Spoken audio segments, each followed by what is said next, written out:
Bom, sejam todos muito bem-vindos ao nosso treinamento de direito do consumidor. Renato, o que a gente vai estar abordando no treinamento? Vamos dar uma olhadinha lá na nossa tela. Bom, direito do consumidor, qual é o material bibliográfico indicado? Manual de Direito do Consumidor, do professor Flávio Tartucci, e o curso de Direito do Consumidor, do nosso querido professor Bruno Miragem. Renato, por onde que nós começamos esse bate-papo? Bom, vamos logo para o artigo 1º do CDC, que vai trazer os aspectos constitucionais. Ele vai trazer o artigo 5º, inciso 32, o artigo 170, inciso 5, e o artigo 48 dos atos das disposições constitucionais transitórias. Renato, realmente é tão importante assim a gente estar defendendo os interesses dos consumidores ao ponto de estar na Constituição Federal? No meu modo de ver, sim. E vamos pegar cada um desses dispositivos legais. Primeiro vamos para o artigo 5º, inciso 32. São os direitos fundamentais. Então você tem como direito fundamental a defesa do consumidor. O 170, inciso 5, ele consagra o direito do consumidor como um princípio econômico, é importante para a nossa economia.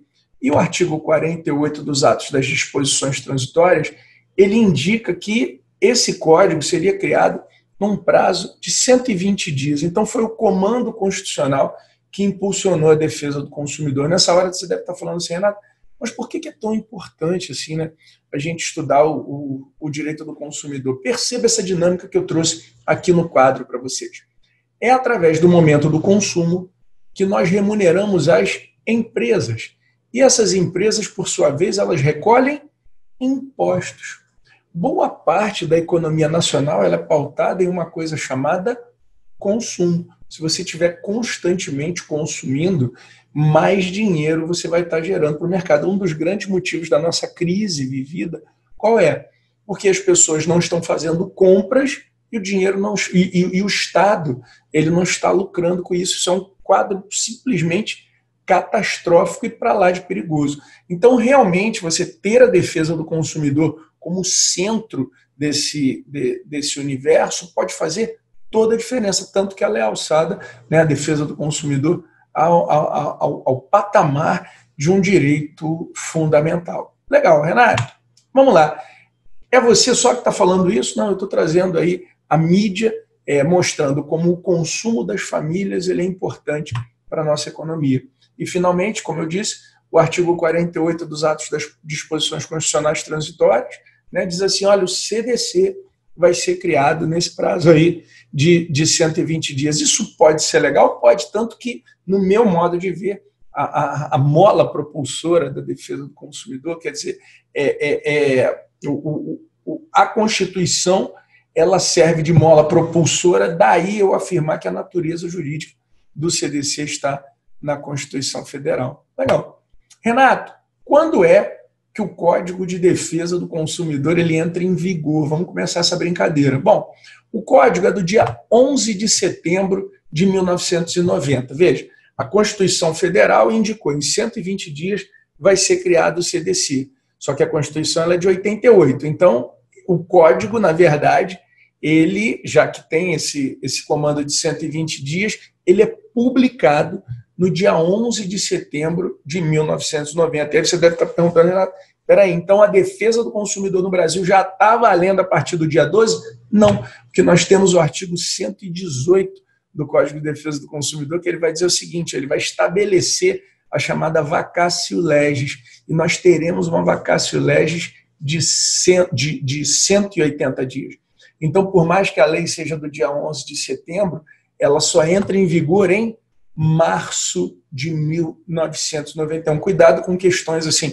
Em janeiro de 90, Tício e sua esposa fazem um financiamento, porque aí você vai estar dizendo, não, peraí, a lei só entra em vigor em março de 91. Tudo bem? Renato, você acredita sinceramente numa questão assim? Não acredito, mas já estou preparando vocês para isso. No entanto, tem uma questão que eu acredito demais. Você deve estar perguntando, Renato, qual é essa questão aí que você acredita pra caramba? E diz logo para a gente, para de guardar essa informação. Bom, é a exceção à regra. Existe um tipo de contrato que, mesmo tendo sido firmado em período anterior a março de 1991, merece sim a aplicação do Código de Defesa do Consumidor. Renato, qual é esse contrato excepcional? Qual é esse contrato diferente? Qual é esse contrato que merece esse tratamento tão especial, tão específico assim? É o chamado contrato de trato sucessivo. Contrato de trato sucessivo. Bom, vamos lá. Falar sobre esse contrato de trato sucessivo. O que ele tem de diferente aí? Normalmente, um contrato ele tem uma data de início e uma data de fim. Quer dizer, você tem uma data para começar e uma data para acabar. Se eu compro uma batedeira em 36 meses, eu sei quando eu pago a primeira parcela e eu sei quando eu pago a última parcela. Pois é, o contrato de trato sucessivo não é assim. Você tem uma data de início, mas você não tem uma data de fim. Né? Você sabe quando você começa, mas só Deus sabe. Aliás, só o consumidor sabe quando termina. Você pode me dar um exemplo, Renato? Primeiro, então, vamos lá. Contrato de trato sucessivo é aquele em que as tratativas são renovadas, são reafirmadas de maneira periódica. Legal, entendi. Só que aí, vamos lá. A cada mês, a cada pagamento que eu vou realizando, é como se eu estivesse fazendo um novo contrato. Por isso que ele vai se renovando sucessivamente.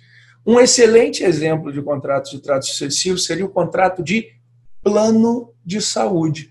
Veja, você fez a assinatura do contrato de plano de saúde, fez o pagamento e teve aquela prestação de serviço durante aquele mês. Chegou no final do mês, você faz mais um pagamento e tem a prestação de serviço para mais um mês.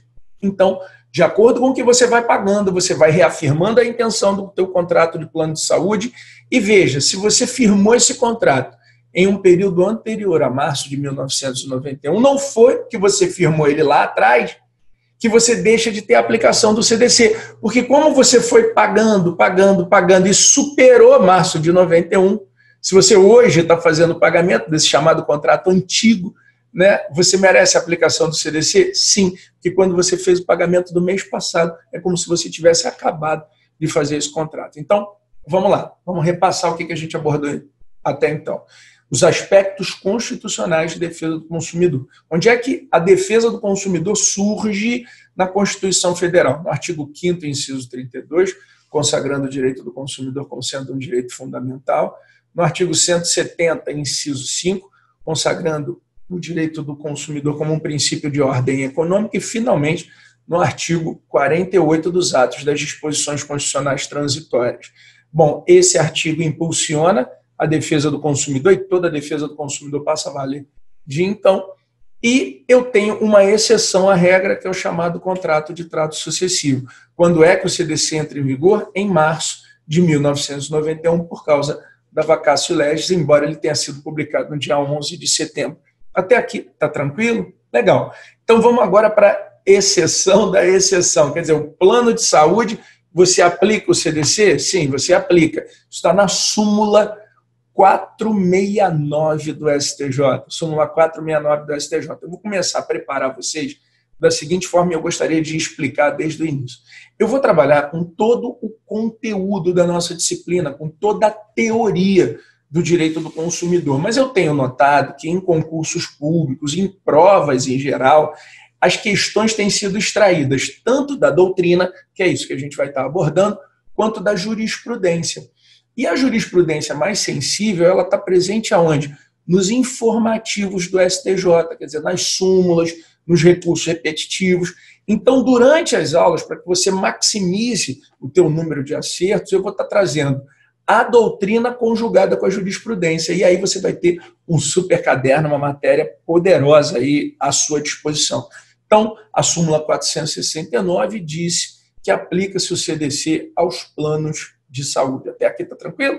Beleza, então vamos seguir com a nossa matéria. Renato, e agora, o que você está trazendo? Eu estou trazendo o tópico antinomia de leis.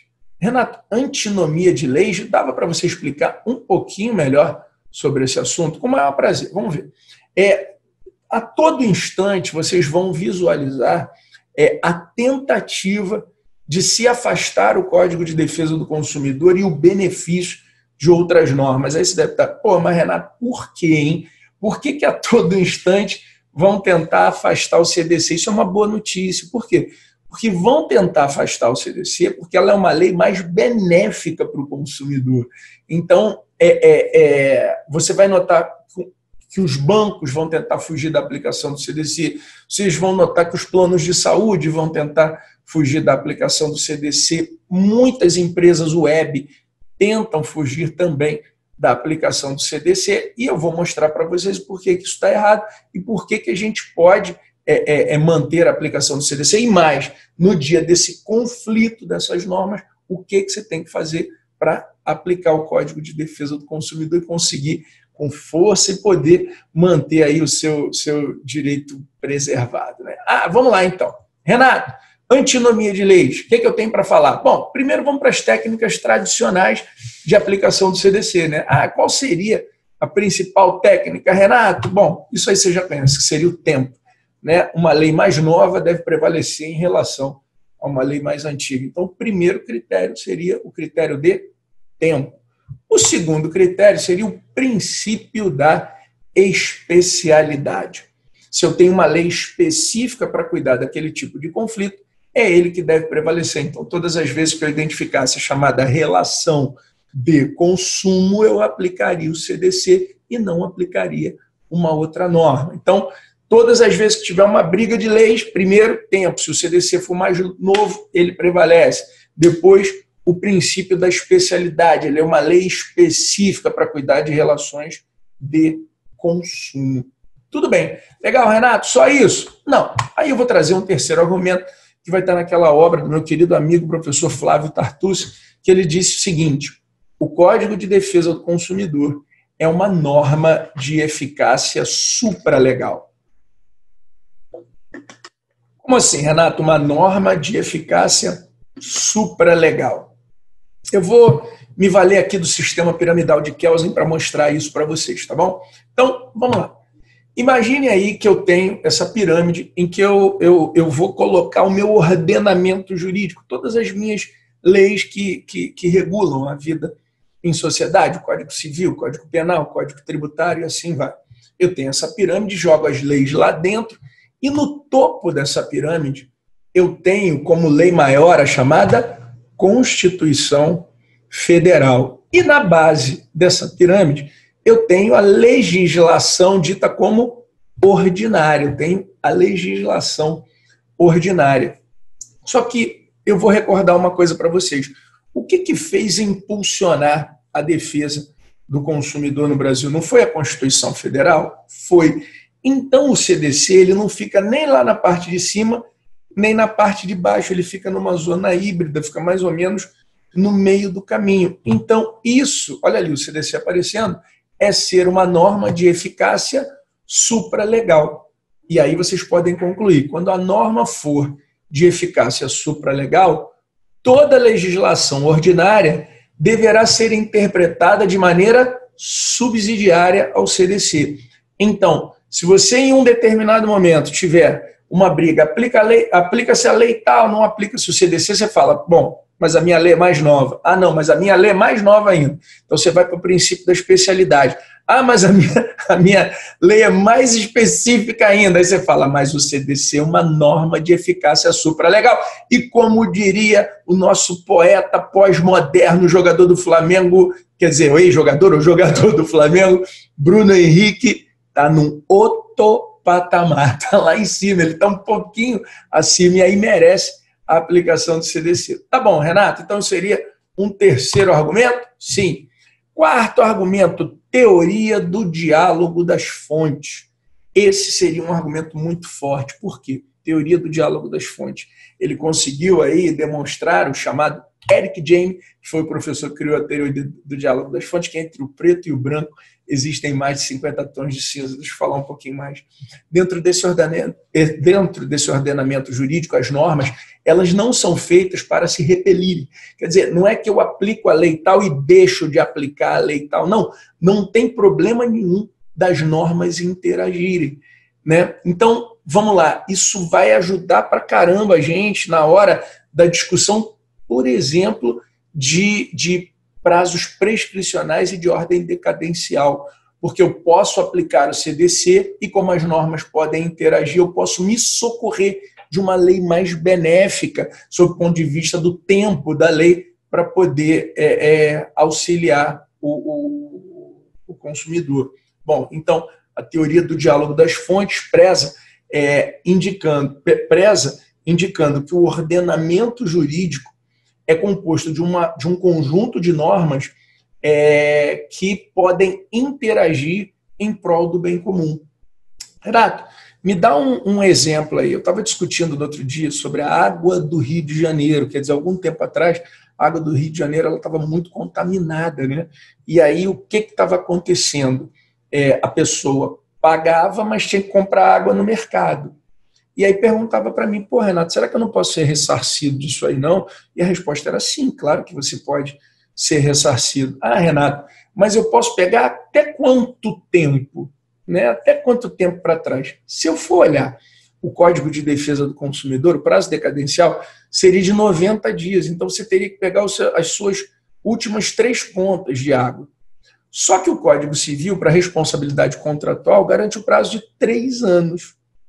Então, se o Código Civil garante o prazo de 3 anos, eu ficaria naquela dúvida. Peraí, eu aplico o Código Civil, mas perco todos os benefícios do Código de Defesa do Consumidor, ou eu aplico o Código de Defesa, mas fico com prazo de 3 anos, ou eu fico com o Código de Defesa do Consumidor com todos os seus benefícios, mas eu só posso pegar os últimos 3 meses. Pela teoria do diálogo das fontes, nada impede que essas normas conversem.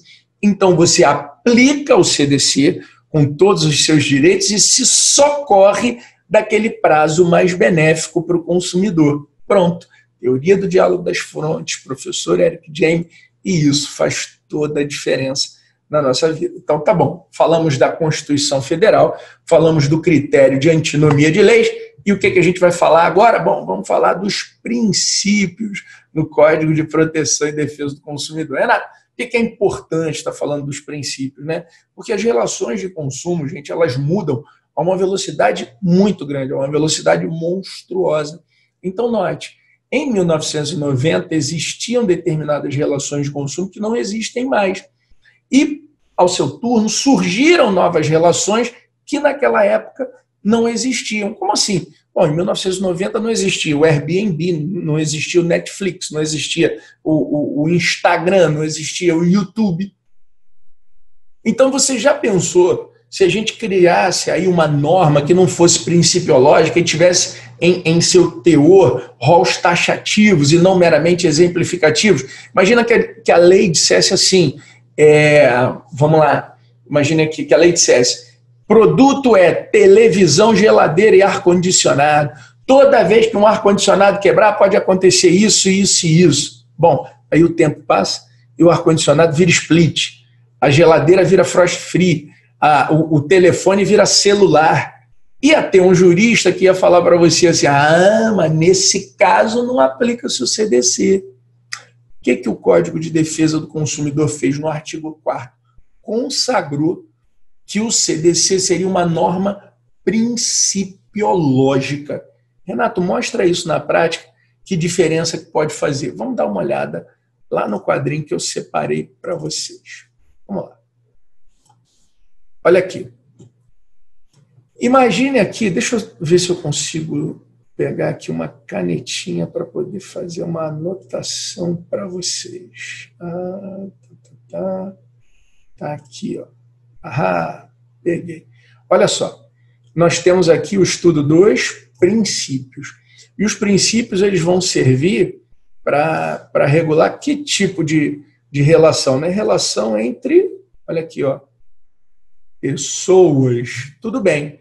Então, imagine que essas pessoas elas tenham qualquer tipo de conflito e aí se meteram numa confusão, você vai na lei e acha lá o artigo 3º para regular aquele problema de vida. Isso pode acontecer? Claro que pode. Né? Você tem justamente o sistema jurídico para interferir nesses momentos. Legal, Renato. E aí? Deixa eu selecionar uma outra coisa aqui, ó.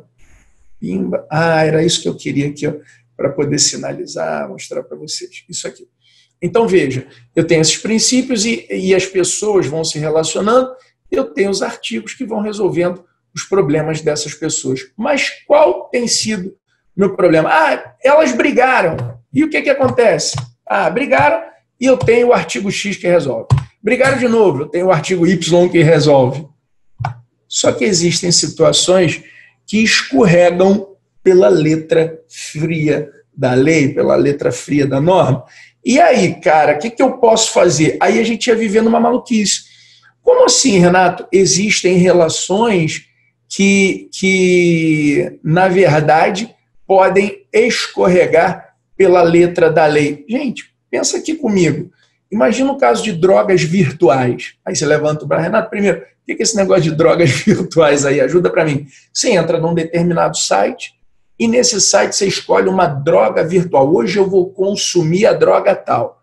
Aí você usa fones de alta precisão, debita no teu cartão de crédito o valor daquela droga e aí você escuta ondas sonoras, vem por ondas sonoras, você tem que ter fones de alta precisão que vão remeter o teu cérebro ao estado anímico produzido pela droga, só que por onda sonora. Aí, se eu perguntar para você, criminalista, está lá no rol de substâncias que a gente pode considerar como substâncias tóxicas ou não, você vai me responder, claro que não, Renato, não vai estar lá no rol. Pois é, olha uma situação de vida escorregando pela letra da lei. Como é que você pode resolver isso? Graças a Deus, nós temos hoje princípios. E aí foi a definição que eu dei. Vamos voltar para lá. Ó. Os princípios, eles são a teia de proteção do nosso ordenamento jurídico. Aonde não aplica-se a lei, aplicar-se-ão os princípios. Olha que coisa legal. Renato, então, para a gente não viver numa maluquice, eu vou ter os princípios como uma rede de proteção. Por isso é tão importante estudar os princípios no Código de Defesa do Consumidor. Exatamente. Então, vamos agora para o artigo 4º, bater cada um desses princípios. O primeiro princípio que eu queria trabalhar com vocês é o chamado princípio da vulnerabilidade. Anote no seu caderno. O princípio da vulnerabilidade é aquele que estabelece que o consumidor merece ser considerado como a parte mais fraca no seio, no cerne de uma relação jurídica de consumo. Quer dizer, a parte mais débil. Ele não tem tantas condições para discutir com o fornecedor. Renato, me traga casos aí que você possa me mostrar de uma maneira adequada. No outro dia eu estava vendo uma prática, por exemplo, do Airbnb. Tá? Eu até gosto muito da ferramenta, né, que é de locação de imóveis, né, de terceiros que disponibilizam aqueles imóveis, mas olha o que aconteceu. Normalmente, quando você tenta fazer a desistência do teu negócio, você recebe de volta o valor da locação, dependendo do período que você desistiu, para não produzir nenhum prejuízo. Uma coisa é eu desistir com 6 meses de antecedência, outra coisa é eu desistir no dia anterior. E aí você teria uma taxa de administração, você teria uma taxa de limpeza e você teria o valor da locação. Aí uma pessoa estava me relatando que desistiu da viagem, mas manteve-se a taxa de administração, até aí é questionável, mas tudo bem, que foi a intermediação feita, tem valor de cartão de crédito, um monte de coisa envolvida, tudo bem, mas descontava também o valor da taxa de limpeza. Ora, se aquele imóvel não foi utilizado, não foi limpo. Se não foi limpo, que taxa de limpeza é essa? E quem é o consumidor para poder brigar com aquele fornecedor? O consumidor não é ninguém. Ele simplesmente não vai ser ouvido. Isso, vamos supor que seja verdade, é uma prática comercial abusiva e que o consumidor é vulnerável frente ao fornecedor. Agora eu vou fazer uma afirmação. Na época da gripe e tudo mais, aquela maluquice toda que tomou conta da vida da gente, eu fiz um cancelamento com 4 meses de antecedência e eles só me devolveram a metade do valor da locação. Eu entrei em contato com o fornecedor, com o dono do imóvel, e ele falou para mim assim, não, olha, eu autorizei devolver tudo. E aí tinha uma cláusula contratual dizendo que quando você cancelava com muita antecedência, você tinha uma retenção maior. Gente, você não sabe a loucura e a quantidade de mensagens que eu mandei para a plataforma e eu conversava com um computador, não tinha uma pessoa que eu pudesse explicar. E por muitas vezes, ainda que eu tivesse, será que eu conseguiria resolver esse problema? Claro que não. Então, é por esse tipo de motivo que o consumidor ele tem que ser considerado como a parte mais fraca, como a parte mais frágil, como a parte mais débil dentro dessa relação jurídica de consumo. É quase que um comando dizendo assim, ô juiz, o dia que você for analisar uma questão que envolva um consumidor e um fornecedor, você vai pensar nesse consumidor de uma forma mais privilegiada. Por quê? Porque ele pode estar sofrendo um prejuízo maior nessa relação. Então, o princípio da vulnerabilidade é esse que vai indicar que o consumidor ele tem que ser considerado, de antemão, a parte mais fraca dentro dessa relação jurídica de consumo. Tudo bem? Os caras chegam a um nível, gente, que se você for ver, na hora de uma compra no mercado, os caras sabem até que a gente faz compra da direita para a esquerda. Eles colocaram câmeras na entrada dos mercados e começaram a olhar como é que era a dinâmica. E, geralmente, quando você vai fazer uma compra, o que você faz? Você escolhe um lado para começar. Que você faz a opção, vou para a direita, vou para a esquerda e vem fazendo o zigue-zague para fazer a compra de mês. Né? E aí os caras notaram que a gente normalmente ia para o lado direito. O que eles passaram a fazer? Passaram a distribuir, a organizar as suas mercadorias mais pesadas da direita para a esquerda. E aí, se você olhar, pô, é mesmo, eu entrei no mercado para fazer no outro dia uma compra, aí eu olhei na direita, estava bebida, feijão, arroz, refrigerante, não sei o quê. Na esquerda estava alface, ovos, tomate. Eu tenho que fazer uma compra de mês. Eu vou começar a comprar para que lado? Claro que eu vou primeiro para o lado das mercadorias mais pesadas, para não amassar as outras. E aí, adivinha, os preços mais caros estão da direita para a esquerda. Os preços mais caros também estão no raio de visão do brasileiro médio, mais ou menos na altura dos seus olhos. Os produtos mais baratos estão embaixo ou estão em cima. Então, é a esse nível que nós estamos lidando. Quer dizer, é com esse tipo de relação, é com esse tipo de tratamento jurídico que a gente está se acostumando. Então, tudo bem. Então, é o princípio da vulnerabilidade que vai ditar as relações de consumo. Vai estar no artigo 4º, inciso 1º. Renato, vamos continuar com o nosso estudo? Vamos embora. Só que agora vocês vão ver o quê? O princípio da hipossuficiência.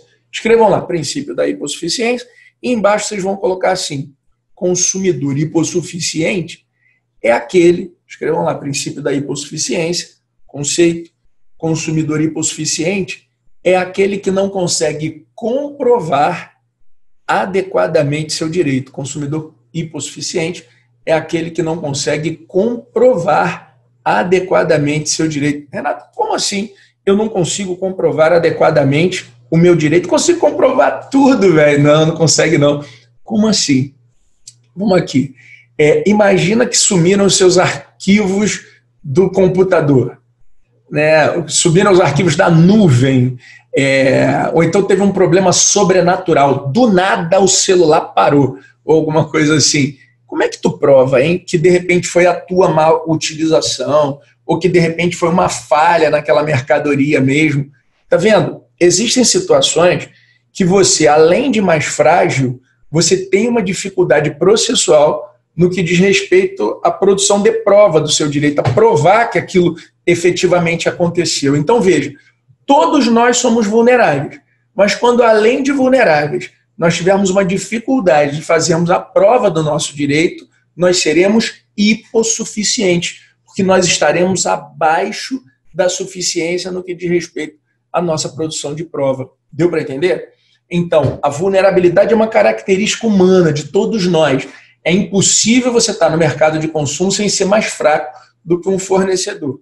Mas quando, além de mais fraco, você tiver uma dificuldade de fazer a prova do seu direito, você será hipossuficiente, você estará abaixo da suficiência. E é por esse motivo que a inversão do ônus da prova indica que, para se inverter o ônus da prova, o consumidor não é para ser vulnerável, ele tem que ser hipossuficiente. E é com base no artigo 6º, inciso 8º, que é o artigo que fala da inversão do ônus da prova, que eu afirmo que hipossuficiência guarda relação com produção de prova. Que veja, para se inverter o ônus da prova, tem que ser o consumidor hipossuficiente. Qual a diferença? Vulneráveis todos nós somos. Você é mais fraco do que o teu banco, você é mais fraco do que o teu plano de saúde, você é mais fraco do que o restaurante da esquina.